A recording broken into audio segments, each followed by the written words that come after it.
Class 8 41 page কোষে দেখি 3 কিছু অঙ্ক আমরা দেখব আজকে 41 পেজের এই ম্যাথগুলো প্রত্যেকটা ম্যাথই আমি করাবো।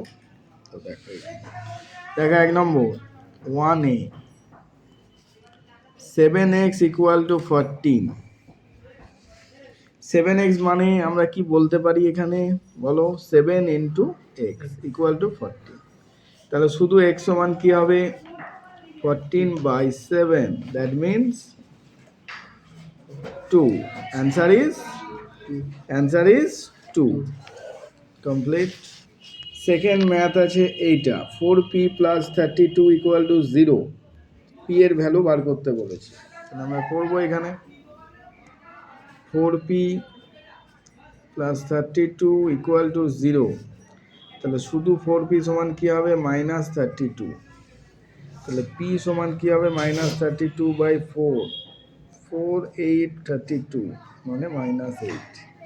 তাহলে এর ভ্যালু কত দাঁড়ালো আমাদের 4p plus 32 equal to 0, 4p equal to 32, that means p equal to 4p means 4 into p, that means p equal to -32/4 মানে -8। next c 11x equal to 0, এই অঙ্কটা 11x equal to 0, x এর value খুব important অঙ্ক। 11x মানে কি 11 into x equal to 0, তাহলে x equal to কি হবে 0/11, that means 0। Okay, next math এইটা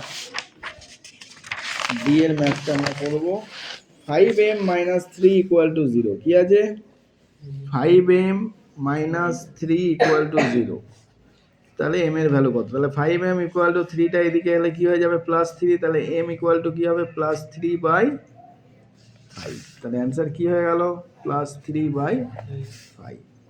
ই নাম্বার ই এই ম্যাথটা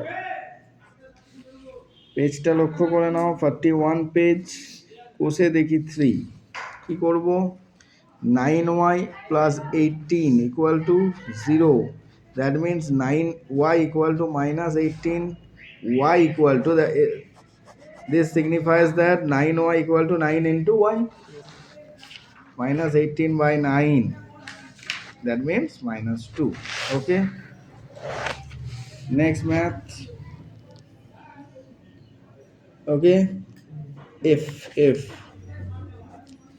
t equal to 8 minus 12t, write the value of t plus 12t equal to 8, that means 13t equal to 8, t equal to 8/13, t equal to 8/13। complete, recording stop।